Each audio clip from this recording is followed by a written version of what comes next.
চলেন আমরা একটা এতটুকু বুঝি যে কমপক্ষে নিজের দিকে একবার নজর দেই। আমি আপনি যে যেখানে আসি 30টা সেকেন্ড, প্রত্যেকে একবারে 30 সেকেন্ড সময় আপনি একটু চোখ বন্ধ করে অথবা আপনার বিবেক দিয়ে আপনি ভাবেন, আমরা যারা এখানে বসা এখন যে যে অবস্থানে বসে আছি, চোখ বন্ধ করে বা 30 সেকেন্ড নীরবে ভাবেন তো যে অবস্থায় আছি, এই অবস্থায় আমাদের জীবনের গুনার পরিমাণ বেশি নাকি নেকির পরিমাণ বেশি? কি মনে হয়?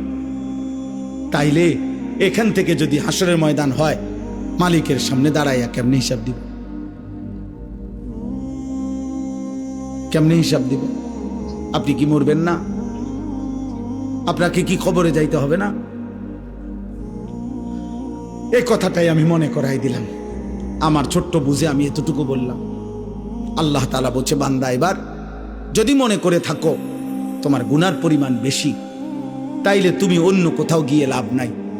আমি আল্লাহ তোমাকে আশ্বস্ত করতে চাই, গুনাহ যদি তোমার আসমান পরিমাণ হয়, গুনাহ যদি তোমার সমুদ্রের ফেনা পরিমাণ হয়, গুনাহ যদি তোমার হিমালয় পর্বত ছুঁয়ে যায়, গুনাহ যদি তোমার এই জমিনের বালুকণা পরিমাণও হয়, তুমি অন্যদিকে যাইও না। তুমি যদি শুধু বুঝতে পারো, অনুভব করতে পারো, তোমার ভিতরে যদি উপলব্ধি আসে আমার গুনাহ বেশি, আর আমার এই গুনাহ আমার জাহান্নামে নিবে, আর জাহান্নামের আগুন আমি সহ্য করতে পারবো না, খোদার কসম আল্লাহ বলেন, এদিক সেদিক না গিয়ে বান্দা তুমি আমার দিকে ফিরে আসো, আমার রহমত থেকে নিরাশ হইও না। আমি ওয়াদা করলাম, আমি আল্লাহ এক সাগর নয়, আমি হাজার সাগর, এক পৃথিবী নয়, আমি আসমান ছোঁয়া গুনাহ একবারে একসাথে মাফ করে দেব। তুমি আমার কাছে আসো। এই কথাইটাই এখানে 24 নম্বর পারা 39 নম্বর সূরা জুমার, এই সূরার 53 নম্বর আয়াত।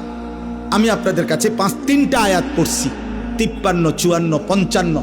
এই 3টা আয়াতের তর্জমা বলেই আমার কথা আমি শেষ করলাম। আল্লাহ তাআলা বলেন, কুল, হে নবী আপনি বলেন, ইয়া ইবাদিয়াল্লাযীনা আসরাফু আলা আনফুসিহিম, হে আমার বান্দারা, তোমরা যারা নিজের উপরে গুনাহ করতে করতে সীমা অতিক্রম করে ফেলেছো, গুনার পাহাড় উঠায় ফেলছো, তোমরা নিজের উপরে যারা জুলুম করে ফেলেছো, তোমরা যারা জীবনটাকে শেষ তসতস করে ফেলছো। হাদিসের মধ্যে, তাফসীরের মধ্যে আছে, নবীজির কাছে কয়েকজন লোক এসে বলছিল, হে মুহাম্মদ, আমরা তোমার কালেমা গ্রহণ করতে চাই, কিন্তু তুমি কি জানো যে আমাদের গুনাহ কি পরিমাণ?